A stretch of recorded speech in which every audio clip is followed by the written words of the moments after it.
So what are my thoughts on investing in cyber currency? Tools like Bitcoin, Ethereum, and Dogecoin. Go for a walk with me and we'll talk about it. And be sure to stay to the end because I think this is the first video that I've taken with the book bag. And at the end of the video, I'll show you why I have my book bag with me. So let's go for a walk and let's talk about cyber currencies. Okay, so, first I want to say my crystal ball is cracked. So I have no idea whether cyber currencies are about to enter a bull market and do really well. Recently, cyber currencies went through a tough period. They were down about 50% in 2022. In 2021, I believe they were up about, depending on the coin, about 60%. So what the market can give, the market can taketh away. So my crystal ball is cracked. This is not a market call. I'm not going to tell you whether I think Bitcoin is a good investment or not.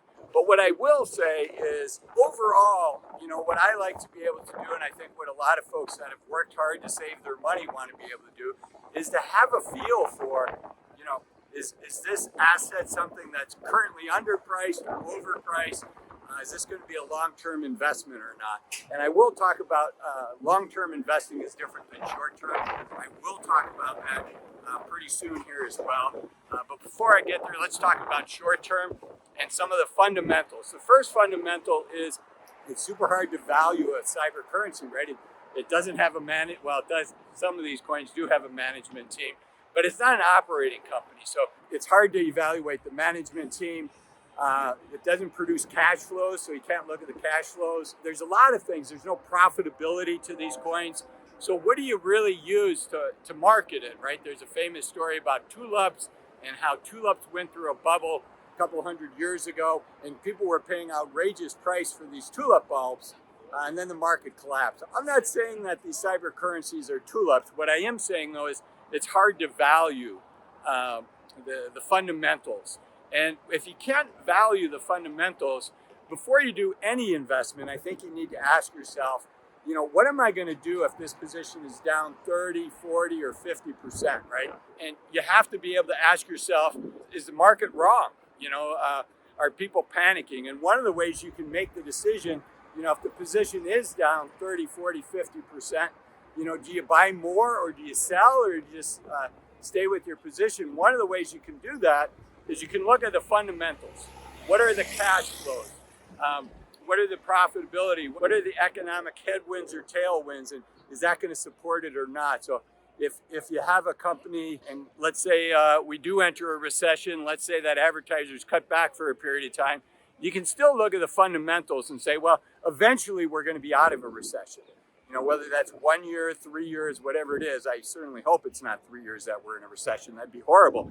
But you can look at that and say, on the other end of this, what are the likely cash flows for a company like Google? And then you can say, I'm willing to wait. I have enough faith in the management team. I have enough faith in their market position. I am willing to wait until that position can come back.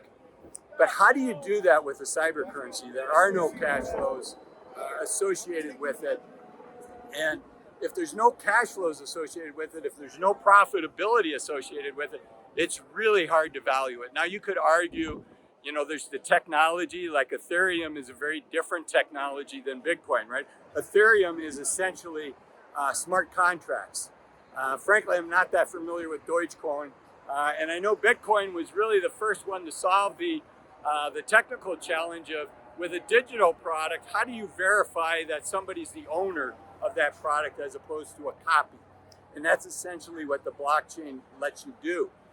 Now, the blockchain technology is absolutely game-changing, particularly in my industry. Right now, to buy or sell a bond and to have a third party, a trusted third party, verify this is the owner of that bond and there's only one owner of that bond. That's fairly expensive in my industry to do that, and I think in the future it's going to be quite a bit less expensive. I don't know, but I'd be surprised if blockchain doesn't help us solve that problem and lower the costs associated with that. But getting to the coins themselves, how do you value it? And if you don't know how to value it, how do you know if it's overvalued or undervalued? So that's my thought there. Now, I do want to wrap up by talking about long-term holdings. So, in some ways, cyber currencies are like gold, where, how much is gold really worth, right?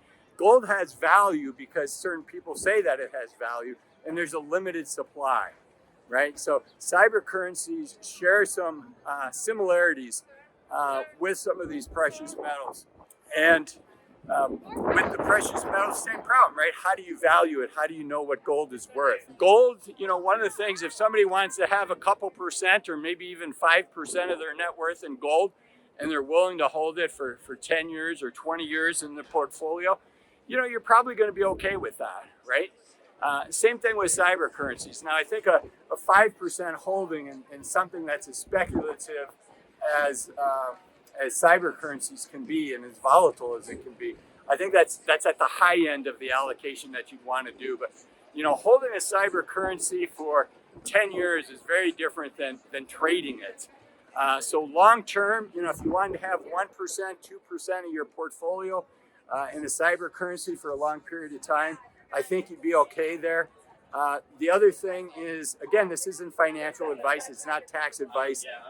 You want to work with an accountant on tax advice when it comes to investing. I think it makes sense to hire a fee-only financial advisor. You can find one by just Googling that term. But I do want to talk about the tax situation. I don't currently own any cyber currencies. I never have. But I do know, I've heard that the taxation and the tracking of cyber currency is complex. For instance, currently the law is, again, this isn't tax advice, check with your accountant, but currently the tax law, I believe, taxes cyber currency gains, even if it's long-term gains, differently than like long-term capital gains would be for a stock. So just be careful of what the long-term implications, taxation implications are for investments like this. So I mentioned Dogecoin. Dogecoin became famous when Elon Musk started tweeting about it. I think it was, it's pronounced Dogecoin, but it's pronounced D-O-G, so Dogcoin. Dogecoin, I think maybe they say. But anyways, it was kind of a joke, I think. And then Elon Musk got on board, and now it's a legitimate player in the industry, which just shows how crazy things are and how difficult it is to evaluate it. But Dogecoin has this saying in the Twitter sphere of, to the moon and beyond. And what I'll say is, to the moon investments have a better match for companies like SpaceX and government entities such as NASA. I don't think they have a place for a significant portion of your portfolio, right? Anything that can go to the moon can also blow up in flight. So be careful with those investments. Now, for those of you that are curious what's in my bag, before I go there, if you've liked this video, please hit the like button. It really does help my channel. It helps other people find videos like this that, hopefully can help other viewers. Also, leave me a comment in the comment section. I try to read as many of the comments as I can. Typically get through most of them and try to comment on it, reply back to a couple dozen. And many of my video ideas come from the comments. So do me a favor, leave me a comment. All right, and now let's look at my bag. So I'm gonna have to turn the camera around. Hopefully we can get a good picture of it here, but this is my travel bag. And the reason I'm here, this is not sponsored, but that is the brand. I'm not sponsored. It's called Nomadic. I love this bag. I do a fair amount of travel, and this is a key part of my travel. It's a great bag. It's not inexpensive. Like I said, I am frugal, but I don't mind spending a little bit of money for something that's quality. And the reason I'm here in Las Vegas today is because originally I had a layover. I'm going to visit my daughter. And originally I had a short layover of an hour and a half, which is just perfect. Unfortunately, my flight got canceled. Now I have 5.5 hours and I'm connecting in Las Vegas. Figured it'd be a great backdrop for a video on my thoughts on cyber currency. So I hope you found it helpful. Again, leave me a like, do comment. And until next time, I'm Azul, encouraging you to take full advantage of the youth of your senior years. Remember, you're only young once. Use this time wisely.